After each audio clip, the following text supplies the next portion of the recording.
Is there like something in the Star Trek era? Because this is the second Star Trek show this year that went to a just in the near future Los Angeles. This was weird. It's a weird coincidence.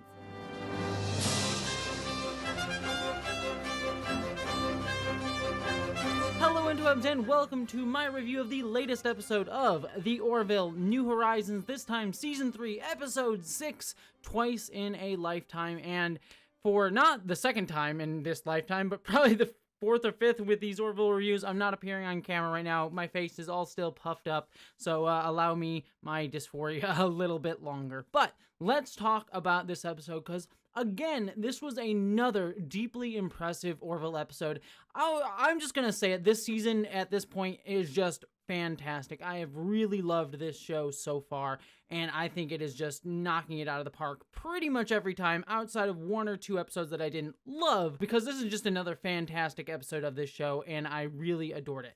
I do think that this one is a bit weaker than the last two that we got, because there are a few structural flaws here and there, and then some nitpicks and issues that I have with this episode overall, but its emotional core and everything that Scott Grimes, the actor, got to do playing the role of Gordon this episode was fantastic, and was just another episode like last week's that just hit me in the gut and had me tearing up towards the end, and I just am really just continually impressed with this show. That being said, let me start off with the negatives first, because I just need to get them out of the way, because there are some major structural problems with this episode that I do think keep it from being as good as it could be, and that is namely, this episode is 30 minutes too long.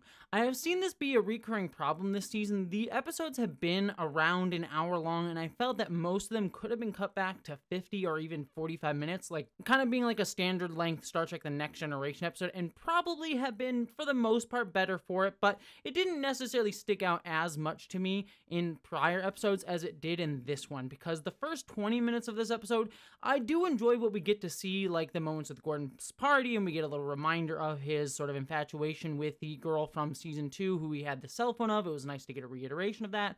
Isaac also talking to Burke and having to get small talk. Like, there are little things seeded here, as well as we get the temporal paradox explanation with the sandwich, which is a good little bit. All of that's great.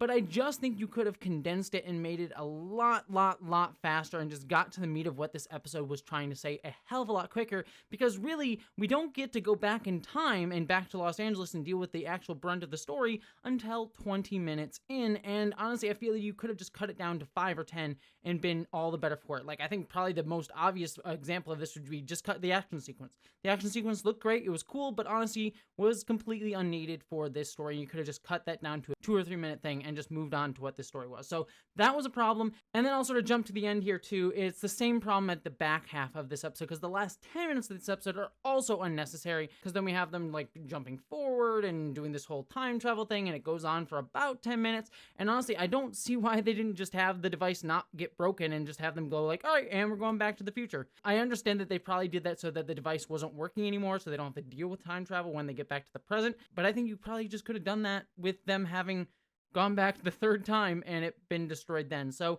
the last 10 minutes of this episode, completely unnecessary, and I think it drags down this episode just a little bit, because at that point, I'm already done with the episode. I'm like, I've had my emotional catharsis, the point of the episode, everything that I needed to see was done, and now you're just sort of like taking a little bit of time to wrap up. So I do think that that's the major problem with this episode overall.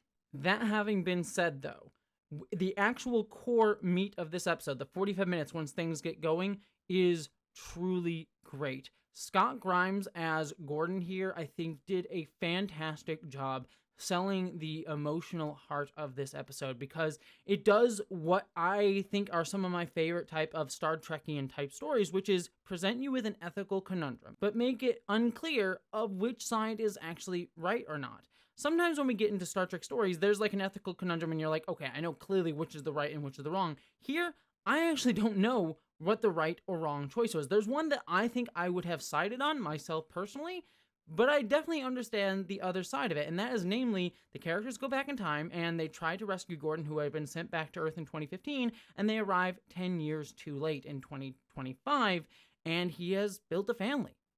And I love all the scenes that build up to this, like the characters around Gordon when they realize that he's built a life here.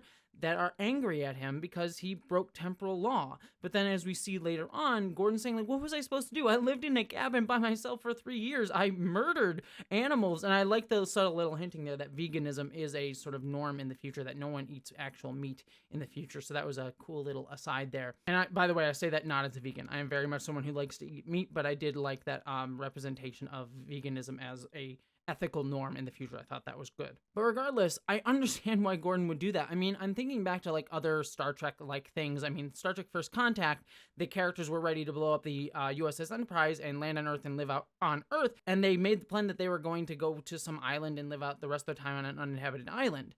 But in that, they would have had the entire rest of the Enterprise crew. Gordon was alone by himself, and I don't blame him for having wanted to meet other people. But I also understand why Ed and Kelly were upset as well, because it's like, you could be messing with the future. We don't really know what's going to happen. And the emotional scene where we have Gordon sort of yelling at Ed and Kelly and they argue about this, and Gordon makes some good points like, oh, you're gonna punish me and get angry at me for potential crimes. We don't know if this was supposed to happen or not, but you'll punish Isaac for you won't punish Isaac for actual crimes that he did. That's actually a really good point. They really don't know. Temporal mechanics are weird and wobbly. They don't know what the right or wrong choice is here. And I'll just put this right here. I know some people may have a problem with it. For me, I actually like the fact that we don't have hard and fast time travel rules here. Most of the time, I very much prefer to say like, oh, this is how time travel works in this story, and stick to it. Whether it be you can change the future, you can't change the future, whichever way you want it to be, have that and stick to it. But here, I like the fact that our characters actually don't know the rules of time travel within their own universe, leads to the ambiguity and the hard ethical questions that they have to ask. So it's one time that I actually found the nebulousness of the time travel rules to actually work in the story's favor rather than against it that I see in other stories. So kudos there. And for me, I think the ethical thing is they should have left Gordon alone. He had a son who is alive now. I think if the son wasn't there, maybe arguably you go back and save him, but the son is there. And I think it is honestly, as Gordon says, murder. But I also understand the other side. It's not very clear cut. That's just where I would land on this thing. And honestly, it's one of those difficult things, and I love this episode for it. When Ed and Kelly choose to go back in time 10 years to get Gordon when he first arrived on the planet, it's kind of fucked up. And I was really pissed at them. I'm like, I don't know if I could like them after this, because this is honestly just terrible. And Gordon pleading with them and yelling at them and being willing to shoot them, I thought was just really honestly difficult to watch. And his moment where he spends with his wife and child and says, this family transcends time, I thought that was a really, really difficult scene. And what eventually pulled me back, though, because I was ready to just hate Ed and Kelly. I was very, very angry at this.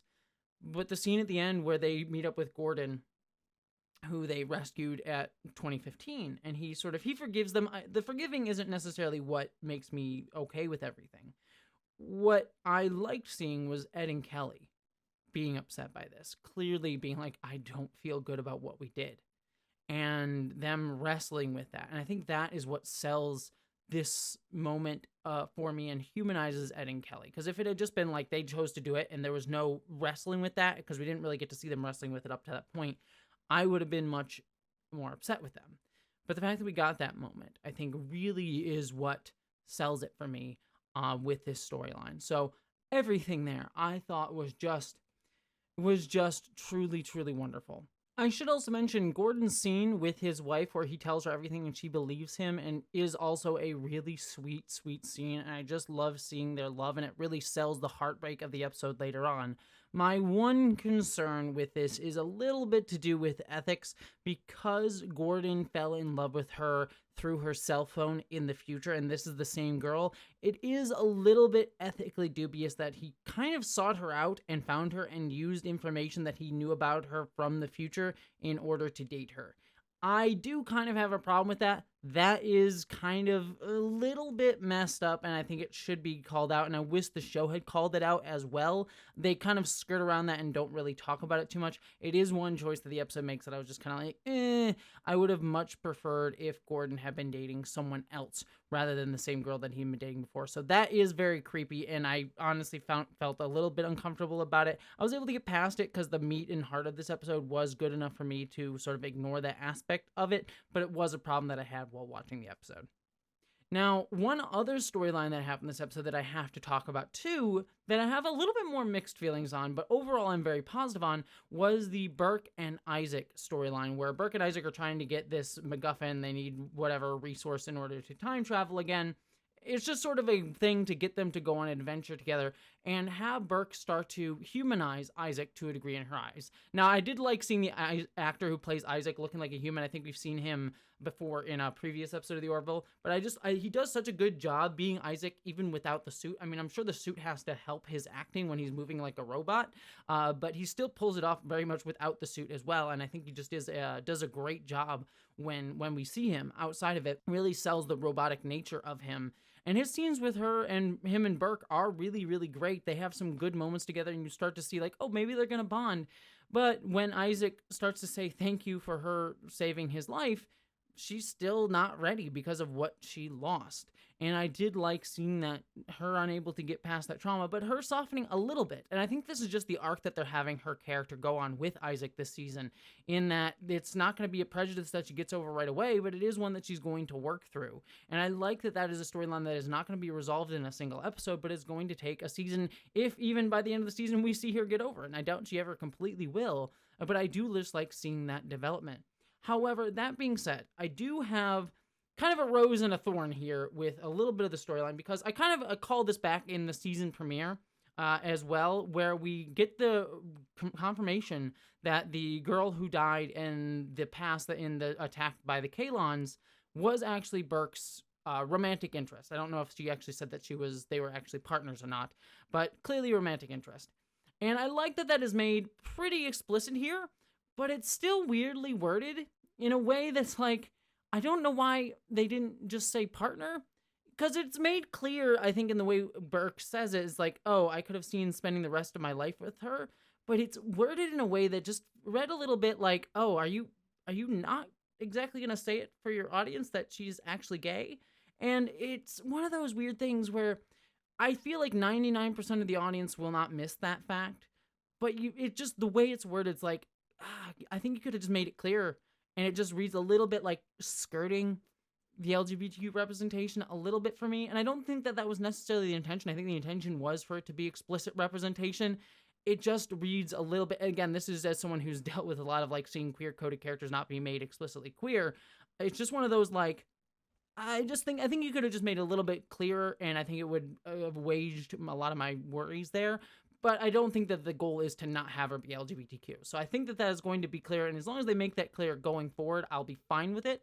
But just some of the way it was worded felt a little bit off to me. But that being said, one other problem that I do have with it, though, is that we have a queer character whose partner has died before the show even began. So we do a bury your gays storyline and a fridging storyline right before the character even appeared on the show.